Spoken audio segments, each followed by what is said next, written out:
With the news tonight, I'm Royston Jakes. Thanks for joining us. We begin the news tonight by telling you that Acting Commissioner of Police David Ramnarine came out swinging today at Attorney at Law Nigel Hughes and one of the witnesses to the fatal shooting of the trio on the seawalls. By late this afternoon, Attorney at Law Nigel Hughes had two more witnesses.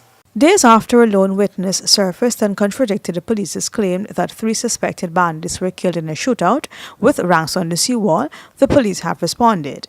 And according to them, the man deaf on light was not on the roof, as he claimed. Light, in the presence of his attorney Nigel Hughes, said he was on a roof where he witnessed the men being killed by the police and that there was never any shootout.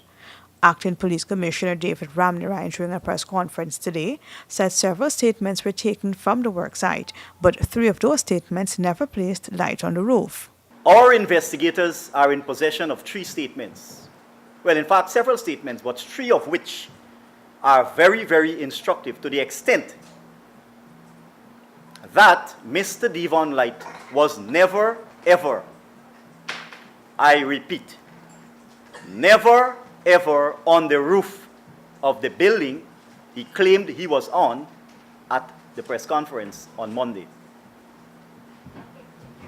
One of the statements is from the contractor, one from the subcontractor, and one from a security supervisor.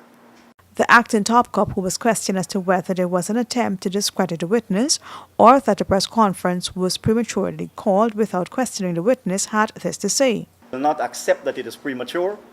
Several days have now passed. Am I to wait a month? Am I to wait 2 weeks until this witness deems it convenient to turn up to the CID? Is there what? If there's a grace period, the grace period has already expired. I'm told that it was an official request for 24 hours. It's passed a long time ago. On March 15th last, the police reported that 3 suspected bandits were killed in a shootout with ranks after attempting to execute a robbery on the seawall. The 3 men are Dextroy Cordes, Kwame Asana, and Errol Adams. Family members of the men have since came forward calling for justice. Attorney at Law Nigel Hughes, in response to statements made by the acting top cop, David Ramnarine, said he is concerned about those utterances. Since then, today, I have taken 2 statements from 2 additional eyewitnesses, both of whom have given me statements, who are in even closer proximity to the incident. One of them indicated to me there was a group of about 15 Brazilian pastors or religious persons playing football on the National Service Ground, who observed the incident. Some of them tried to videotape it, and when they were seen videotaping it, one of the police officers turned around, pointed his weapon in their direction, and they scattered and hid.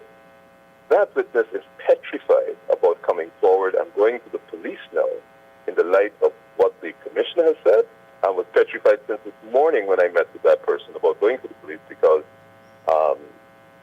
as the witness says, they live in a poor neighborhood, they got young children, and they're not going to go because this is police investigating police. I also interviewed another witness who was at an adjoining ground which was even closer to the incident, and he gave an even more chilling story about the police actually putting a man into the back of the trunk of the car, going up the road, and then opening fire. He is also petrified about protection. I don't have the ability to offer them protection.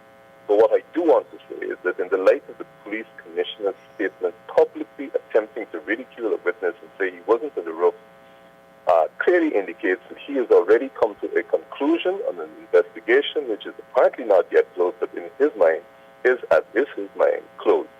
So it's unlikely that the Ghana Police Force can really provide an independent investigation into this matter, and I am authorized on behalf of the family to say that they have absolutely no confidence in the Ghana Police Force in their ability to provide an independent investigation. More news after this break. Stay with us. Hey, looky there. Let me go techie boots. Boots? No, mama, I ain't gonna get lock up teeth in them big stinky 30-second boots. Plus, it can be more cheaper online. And then got my favorite color, pink. Let me go along. Online shopping. Cheaper, faster, better. Passback.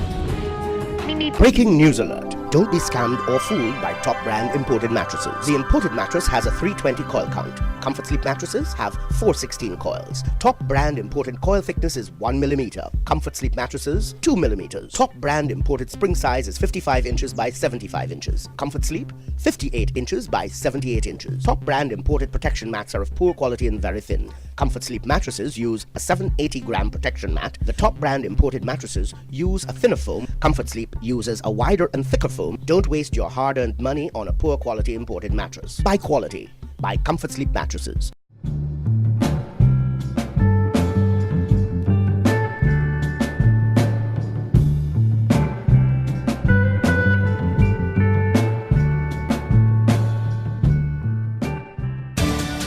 Coroner's inquest to be held for the trio shot and killed in what the police say was a shootout on the seawalls. This was revealed to members of the media by Minister of State Joseph Harmon. Harmon was speaking at his weekly press conference this morning at the Ministry of the Presidency.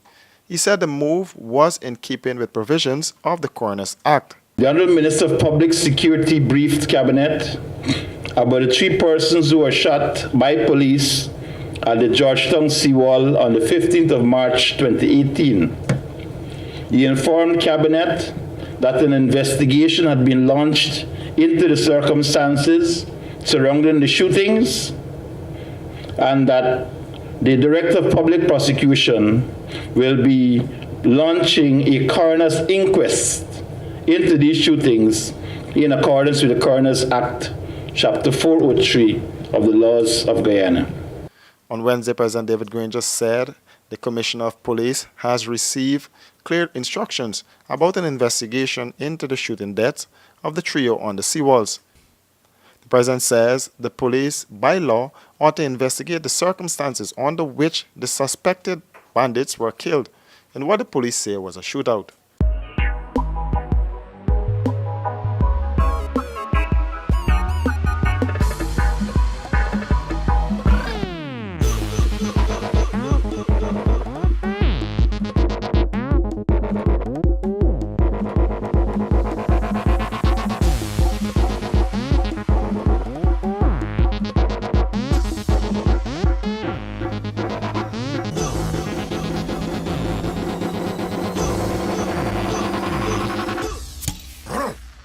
A man's beer. Breaking news alert. Don't be scammed or fooled by top brand imported mattresses. The imported mattress has a 320 coil count. Comfort Sleep mattresses have 416 coils. Top brand imported coil thickness is 1 millimeter. Comfort Sleep mattresses, 2 millimeters. Top brand imported spring size is 55 inches by 75 inches. Comfort Sleep, 58 inches by 78 inches. Top brand imported protection mats are of poor quality and very thin. Comfort Sleep mattresses use a 780-gram protection mat. The top brand imported mattresses use a thinner foam. Comfort Sleep uses a wider and thicker foam. Don't waste your hard-earned money on a poor quality imported mattress. Buy quality. Buy Comfort Sleep mattresses.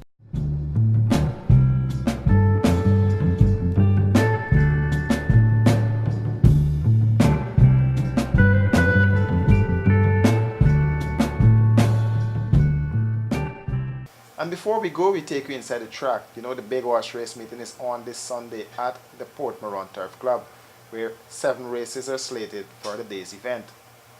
And to the world of sports, the Port Moran Turf Club will come alive on Sunday with the first leg of the Triple Crown Horse Race meeting.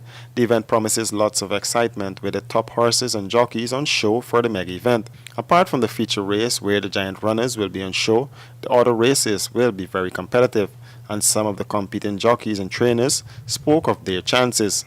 Only recently I come back in racing because of my son, Dr. Chifun. He asked me to help him with the horses. And I train with them. I'm supposed to be in good form for that event. I recently bought this one from Jumbo, now just a week ago. She ran out the last event, but I think that she would be in good form for this coming event. What's the name of this horse? Her name is, it's my, she's charming. So far we have had a minor setback and we're working on it to get them back to the right stage, and everybody working while looking for the best results on it. Perfect return racing, the 3-year-old race.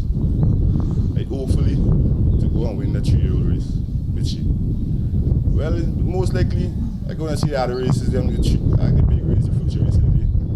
Yeah, really, it's a very big race of the day. Everybody like who win the race. But nobody knows who will win the race. Well, not a matter of some, it's a matter of him. Because at the round him and him is the upcoming 3-year-old running for the first time against a lot of us that run steady. But my point of view now, a lot of 2-year-old run steady before him. It's a once-a-year race, you know, so, and it's a great, powerful race. I just have to prepare and hope for the best. Got preparation for the race. Got to go, keep on swinging. Try to race my choice, Red Rocket. Get Jack in my style. Get Fiona. And how is preparation going so far? Well, yeah, going good so far. Just waiting for the race now. Everybody working to the best performance for the races Sunday coming up. We do a lot of brisk work. Performance has been good. We're looking forward to the best for Sunday coming up. The track is in top condition and over 80 horses have already entered. The Triple Crown Horse Race meeting is the brainchild of Junior Mohammed of Jumbo Jet Auto Sales. And that's a wrap for this edition of News in Depth. Do join us again on Monday for another edition. Until then, do enjoy your Easter weekend.